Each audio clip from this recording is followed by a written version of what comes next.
આપણે મિત્રો દેવભૂમિ દ્વારકામાં છીએ, જ્યાં શ્રી દ્વારકાધીશનું ટેમ્પલ પ્રખ્યાત છે. આજે આપણે દ્વારકામાં ફરીશું. પહેલા દિવસમાં આપણે અમદાવાદથી દ્વારકા આવેલા હતા, તો આ દ્વારકા નગરીમાં આજે ફરીશું આપણે. તમે દ્વારકા જોઈ રહ્યા છો, નિહાળી રહ્યા છો.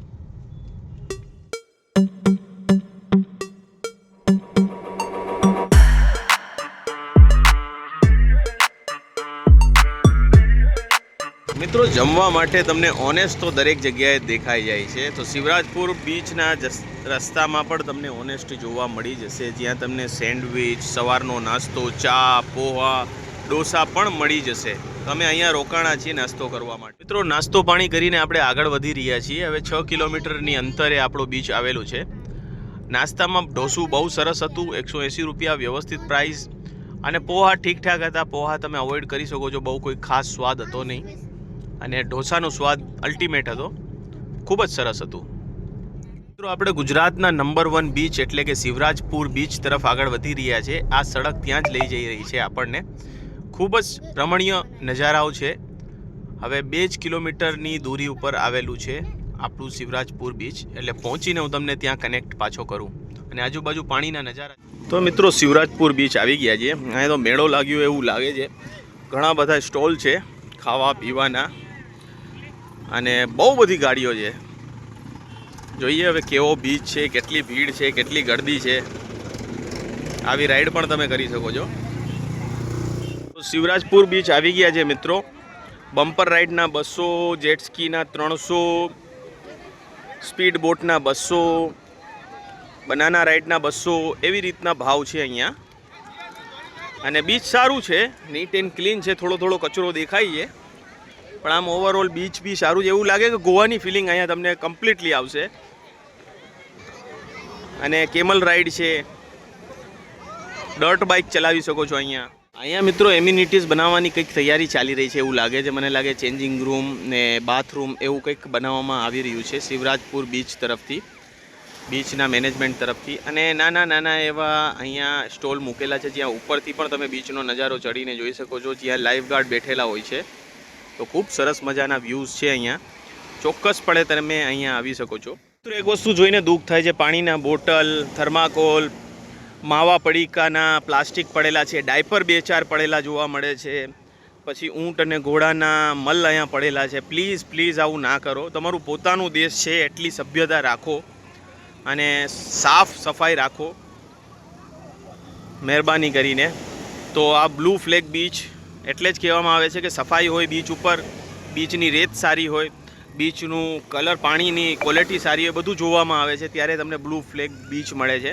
આવું ગંદકી કરશો તો આ બીચ એકમાત્ર ગુજરાતનું જે છે બ્લુ ફ્લેગ, એ પણ જતું રહેશે.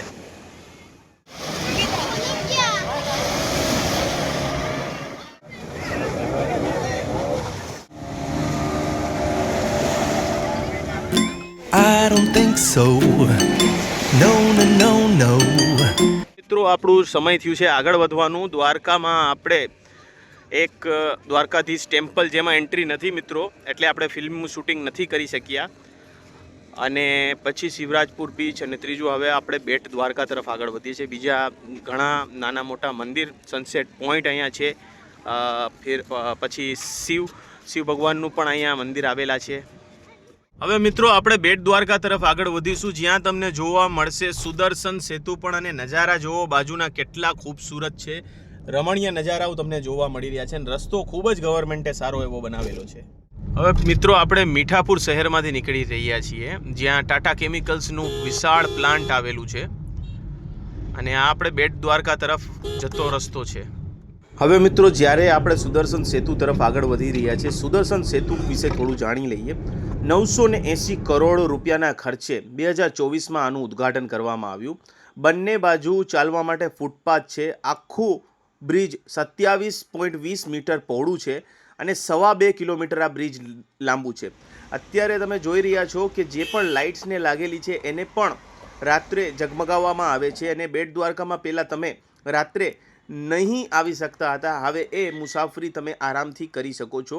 બ્રિજની બંને બાજુ તમને જોવા મળશે કે પાર્કિંગ પણ કરવામાં આવેલું છે અને વચ્ચે તમે અત્યારે નિહાળી રહ્યા છો કોઈ પિલર નથી. પિલરની જગ્યાએ કેબલના સહારે આ બ્રિજ ઊભું રાખવામાં આવેલું છે. બેટ દ્વારકામાં આવ્યા પછી મિત્રો અહીંયા તમારે પાર્કિંગ કરીને રિક્ષામાં ફરવાનું રહેશે. જે રૂકમણીજીએ બનાવેલી મૂર્તિનું જે જૂનું મંદિર છે એ જોવા માટે તમારે રિક્ષામાં આગળ જવું પડશે. તથા અહીંયા ઓખા એટલે કે બેટ દ્વારકામાં પણ એક બીચ આવેલું છે જ્યાં તમે જઈ શકો છો. આપણે સમય મર્યાદાના લીધે પાછા ફરી રહ્યા છીએ અને બેટ દ્વારકાનો સુદર્શન બ્રિજ જોઈ લીધું. હવે આપણે ઓખા મઢી બીચ તરફ આગળ વધી રહ્યા છે જે પણ એક સુપ્રસિદ્ધ બીચ છે. અને રસ્તાની શું વાત કરું, રસ્તા એટલા ખૂબસૂરત છે કે વાત જવા દો. અને દરેક જગ્યાએ તમને ચારે બાજુ પવનચક્કીઓના નજારા જોવા મળવાના છે. એટલે બપોરનો સમય થઈ રહ્યો છે ને આપણે હવે ઓખા મઢી બીચ તરફ જઈએ છીએ. આ બીચ પણ ખૂબ જ સરસ છે. મિત્રો હવે આપણે ઓખા મઢી બીચ આવી ગયા છે. ઓખા મઢી બીચ બતાવીએ છીએ તમને. દ્વારકાનો રસ્તો આ બાજુ છે. દ્વારકાથી આ બાજુ તમે પોરબંદર સાઈડ જઈ રહ્યા છો ત્યારે તમારે આ બીચ આવશે રસ્તામાં. અને અહીંયા કાચબા ઉછેર કેન્દ્ર પર છે. ગાડી મૂકી દીધી છે. હવે ગાડી પછી આપણે ઓખા મઢી બીચ હું તમને બતાવું છું. આ રહ્યું મિત્રો ઓખા મઢી બીચ. બિલકુલ ઢલાણ ઉપર ચડીને તમે જેવું આવશો એટલે અહીંથી તમે પહેલાં તો સીનિક વ્યૂ જોઈ લ્યો આ બીચનું. અને કેટલું ખૂબસૂરત આ બીચ છે. મારા હિસાબથી શિવરાજપુર બીચ કરતાં પણ આ વધારે સારું બીચ છે. ને આને પણ બ્લુ ફ્લેગ મળવું જોઈએ બિકોઝ અહીંયા બિલકુલ સફાઈ છે. સફાઈ કેમ છે? સફાઈનું રીઝન એક જ છે કે અહીંયા માણસ નથી. માણસ જ્યાં પણ જાય છે ત્યાં ગંદકી ફેલાવે છે. માણસનું એક જ કામ છે, કાં તો દિમાગની ગંદકી, કાં શબ્દોની ગંદકી, કાં ઘૃણાની ગંદકી, અથવા તો કચરાની ગંદકી.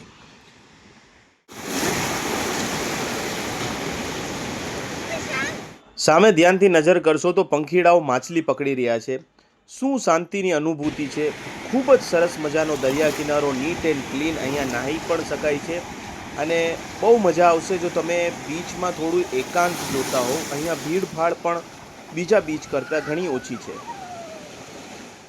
હવે મિત્રો આપણને એક આપણા ભાઈબંધ મળી ગયા હતા. આપણા ભાઈબંધ એવું કહેતા હતા કે રાત્રે પોરબંદરમાં ચોપાટી તમને સારું છે. તો અહીંથી 70 કિલોમીટર હવે પોરબંદર છે તો આપણે 1 કલાકમાં પહોંચવાની ટ્રાય કરીશું અને ચોપાટીમાં જવાની ટ્રાય કરીશું. મિત્રો બાળકોને ભૂખ લાગી છે અને પોરબંદર સુધી રોકાઈ શકે એમ નથી એટલે આપણે વિચાર્યું છે કે રાતના 9 વાગી રહ્યા છે તો ક્રિષ્ના પાર્ક આપણે રોકાઈ અને ત્યાં આપણે પ્યોર વેજ જમવાનું પંજાબી સબ્જી અને રોટી મંગાવી અને જમ્યું છે. અને હવે એક ટોલ પ્લાઝા આવી રહ્યું છે જ્યાં તમને ટોલ ભરવાનો રહેશે. તો આપણે હવે પોરબંદર તરફ આગળ વધીશું. હોટલ પણ આપણે બુક કરાવવાની છે. આગળ વધીને આપણે હોટલ પણ પોરબંદરમાં બુક કરાવીને રાત્રે આપણે પોરબંદર રોકાઈશું અને કાલે આપણે થોડું પોરબંદર જોઈ ફરી અને પોરબંદરની આજુબાજુ શું ફરવા લાયકના બીચ છે એ પણ તમને બતાવીશું. મિત્રો ઓખા મઢી બીચ ઉપર બહુ મજા આવી. એટલે ફોટોગ્રાફીમાં પગ ભીના થયા, બાળકો ભીના થયા તો આપણે રસ્તામાં રોકાણ કરી અને પહેલાં કપડાં બદલ્યા હતા અને પછી આપણે હોટલ ક્રિષ્ના ઉપર હતા. અને હવે આપણે પોરબંદરમાં હોટલ શીતલમાં પહોંચી ગયા જ્યાં હોટલ અત્યંત ખરાબ સ્થિતિમાં છે. અને હોટલનો રૂમ આપણને જે આપવાનો હતો એની જગ્યાએ હોટલ શીતલવાળાએ આપણી જોડે ચીટિંગ કરીને બીજો રૂમ આપેલો છે. 10 બાય 7.5નો રૂમ છે. બાથરૂમ પણ ખૂબ જ ખરાબ છે અને ચીટિંગ થઈ એવું અનુભવ થાય છે. એટલે હોટલ શીતલમાં આવવાનું ટાળજો કેમ કે અહીંયાનું જે મેનેજમેન્ટ છે એમનું પણ સ્વભાવ મને એટલું સારું લાગ્યું નહીં.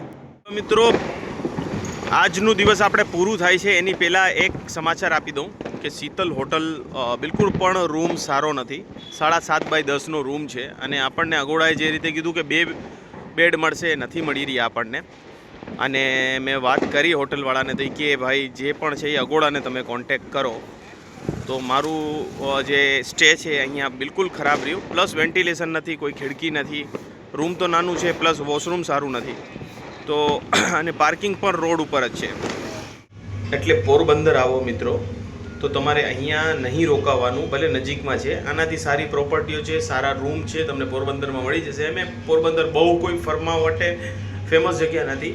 1-2 ટુરિસ્ટ પ્લેસીસ છે જે આમ ટુરિસ્ટ સિટી ના ગણી શકાય. તે છતાં ભાવ વધારે છે અને એમ્યુનિટીઝ બહુ ખરાબ છે અને વાઈફાઈ પણ એમનું વર્ક નથી કરી રહ્યું.